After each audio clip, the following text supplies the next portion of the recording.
मैं कोई सबसे पहले तो मैं अपना तारुफ ये करवा दूं कि जो हुजूर की जिंदगी या दीन के ताल्लुक से जो चीजें हैं,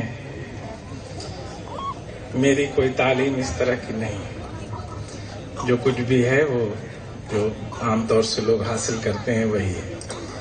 मैं किसी मदरसे का तालीमी नहीं रहा। डिफेंस स्टडीज पढ़ाता हूँ शिबली कॉलेज में, थोड़ा बहुत ट्रांसलेशन कर लेता हूँ। ताहिर साहब ने बहुत रिक्वेस्ट किया बार बार कि आप करिए इस काम को, तो उसी के ताल्लुक से जो पिछले कई सालों में यहाँ पर सेमिनार हुए हैं और तमाम उसमें रिसर्च पेपर पढ़े गए, उनको मैंने थोड़ा सा अलग करके ख़ासतौर से उम्महातुल मोमिनीन की ज़िंदगी के जो रोशन पहलू थे उन्हीं को उर्दू ज़बान से हिंदी में ट्रांसलेट किया है। उसमें हमारी किताब है, यहाँ पर आप लोग देख लीजिएगा। उसमें हमने एक चैप्टर रखा है मोहम्मद साहब की पत्नियां, महिलाओं का एक आदर्श समूह।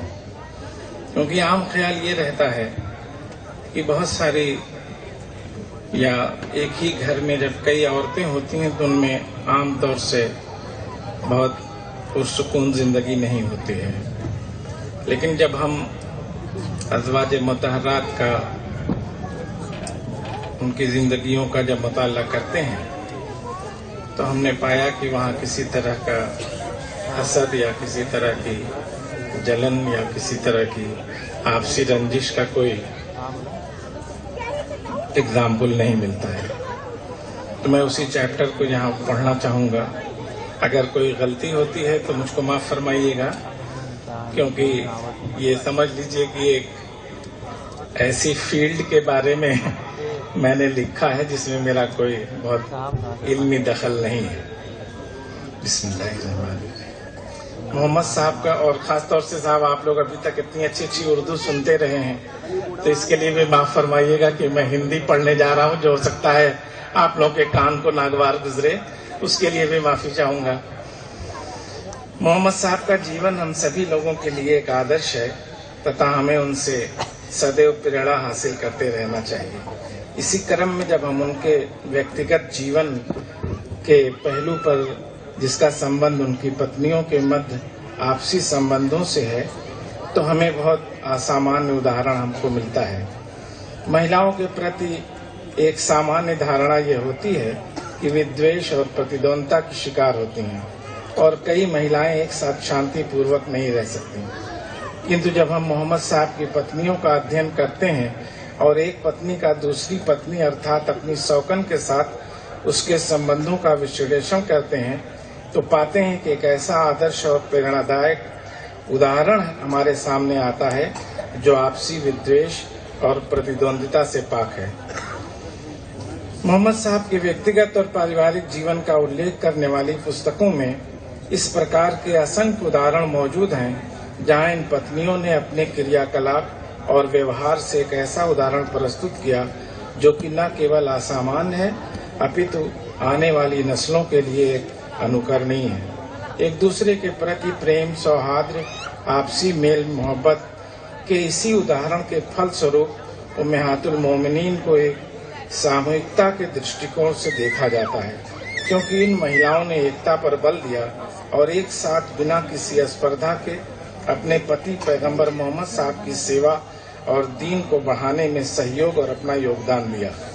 इन महिलाओं के विषय में कहा जाता है कि उनका एक दूसरे के साथ आपस में इतना अधिक मेल मिलाप था कि वे एक दूसरे की सहेलियों जैसी थीं।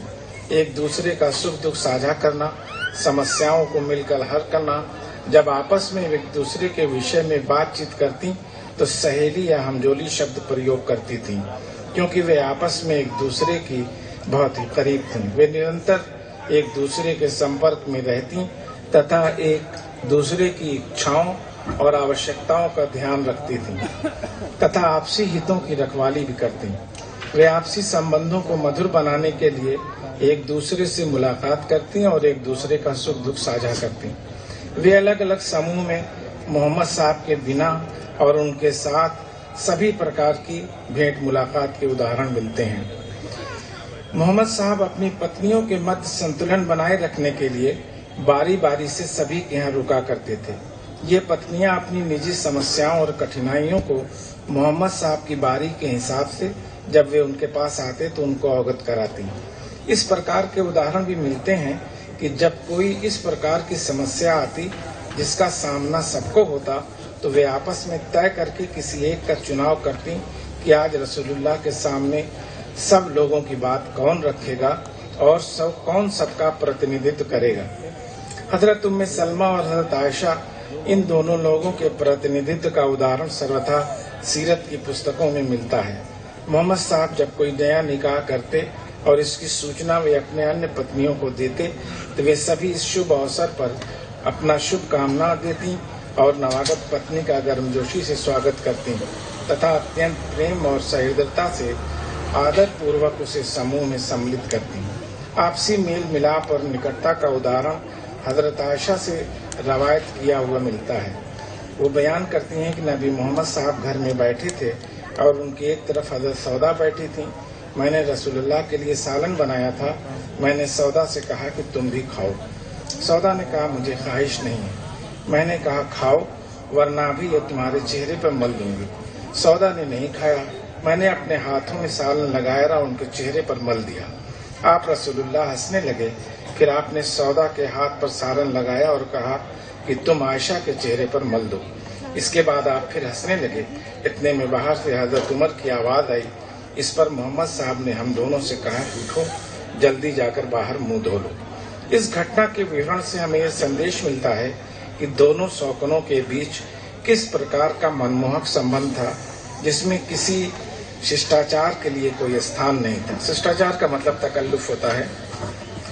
रसूल पाक की पत्नियां एक दूसरे की दिलजोई और बहुत खुफिया तौर से आपस में मदद करना घनिष्ठता को बढ़ाने वाला एक महत्वपूर्ण कार्य था। अगर मोहम्मद साहब किसी एक पत्नी से नाराज हो जाते तो दूसरी इस पर खुश होने के बजाय उनकी नाराजगी दूर करने की कोशिश में लग जाते। एक बार मोहम्मद साहब अपनी पत्नी सफिया से नाराज हो गए। उस दिन हजरत सफिया के यहाँ रहने की बारी थी। हजरत सफिया हजरत आयशा के पास आईं और कहा कि मेरी आज की बारी तुम ले लो और मेरे बारे में अल्लाह के रसूल की नाराजगी दूर करने की कोशिश करो। हजरत आयशा तैयार हो गई। हजरत सफिया का दुपट्टा ओढ़ा और मोहम्मद साहब के पास जाकर बैठ गई। वे देखकर बोले कि तुम जाओ, आज तुम्हारा दिन नहीं है।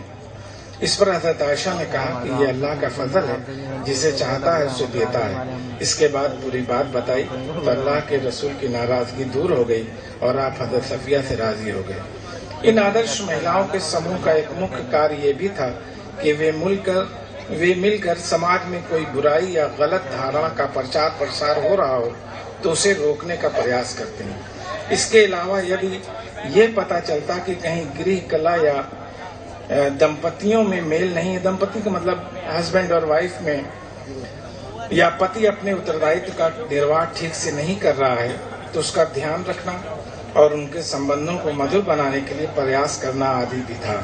इन बातों से वे रसूलुल्लाह को भी अवगत कराती तथा आवश्यकता अनुसार उनकी सहायता भी लिया करती। उस्मान बिन मज़ऊन की पत्नी ने रसूलुल्लाह को बताया कि इनके पति इबादत गुजारी और परहेजगारी में घरेलू जिम्मेदारियों को भूल बैठे हैं। इस पर रसूलुल्लाह ने उनसे संयम और अनुशासन में रहने का आग्रह किया जिससे दीन और दुनिया में संतुलन बना रहे। इस प्रकार की शिक्षा से समाज में ये संदेश गया कि दीन के साथ ही परिवार की जिम्मेदारी का निर्वहन भी आवश्यक है।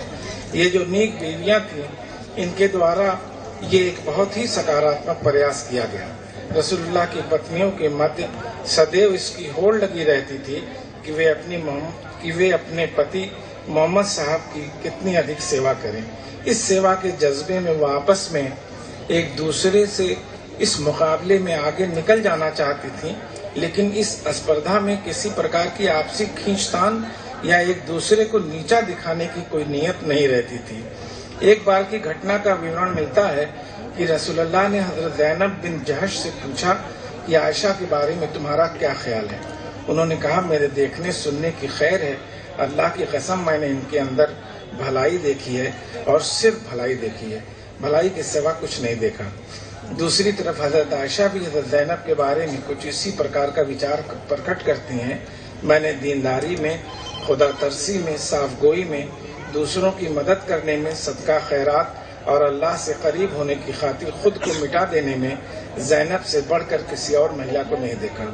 आपस में सौकनों का एक दूसरे के प्रति इस प्रकार का विचार और एक सौकन का दूसरी सौकन का गुणगान और महिमा मंडन केवल इन नेक और चरित्रवान पत्नियों की ही विशेषता थी।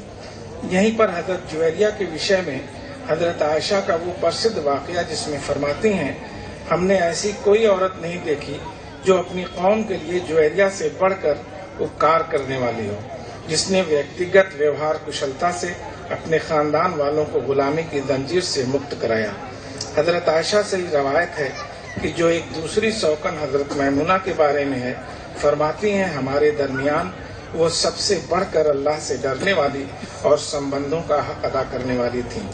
आपस में तमाम पत्नियां एक दूसरे का बहुत ख्याल रखा करती थीं तथा वे इस हेतु मदद तथा दिलजोई करने का सदैव ये प्रयास सभी के द्वारा आपस में किया जाता था। उदाहरण उस समय मिलता है जब हजरत उम्मे हबीबा का अंतिम समय आया तो हजरत आयशा को बुलवाया और उनसे कहा, हो सकता है हमारे दरमियान कोई ऐसी बात हो गई हो जो सौकनों के दरमियान हो जाया करती है, अल्लाह हम दोनों को माफ करे।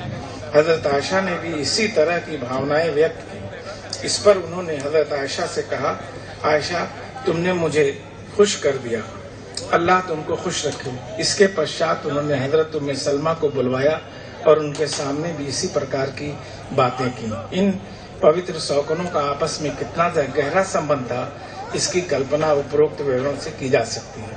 मोहम्मद साहब की पत्नियों के इस पवित्र समूह की एक महत्वपूर्ण विशेषता उनका दीन के गूढ़ विषयों का ज्ञान था। इसीलिए मोहम्मद साहब की मृत्यु के उपरांत अनेक अवसर आए जब सहाबा और खलीफा लोगों ने अपना भरम और संशय दूर करने और किसी विशेष अवसर पर रसूलुल्लाह ने क्या निर्णय लिया था यह पता करने के लिए आप उम्महातुल मोमिनीन के अनुभव एवं ज्ञान का लाभ उठाया। अल्लाह के रसूल जब बीमार हुए तो आपके लिए बड़ा कठिन हो गया कि बारी बारी सभी के यहाँ पारी के हिसाब से रुकें। इसीलिए सभी से इस बात की इजाजत मांगी कि हजरत आयशा के यहाँ रुकना चाहता हूँ। इस पर सभी पत्नियों ने बिना किसी का विरोध किए इस बात पर सहमति जताई।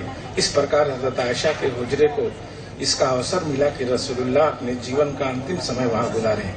इस अवसर पर हजरत आयशा फरमाती हैं कि हम अल्लाह के रसूल की बीवियां सब की सब आपके पास थीं, हम में से कोई भी वहाँ से हटा नहीं। रसूलुल्लाह की मृत्यु के बाद भी उम्महातुल मोमिनीन के इस समूह पर उनके आपसी प्रेम और मेल मिलाप पर किसी प्रकार का कोई प्रभाव नहीं पड़ा। वे आपसी संपर्क बनाकर रखती और एक दूसरे के कुशल के बारे में के प्रति जागरूक रहती। भेंट मुलाकात के लिए आपस में किसी एक के घर का चुनाव कर लिया जाता था। यानी हुजूर के इंतकाल के बाद भी आपस में ताल्लुकात में कोई कमी नहीं आई और वो लोग जैसे पहले रहते थे उसी प्रकार से बाद में भी रहते थे। बहुत बहुत शुक्रिया। अस्सलाम वालेकुम।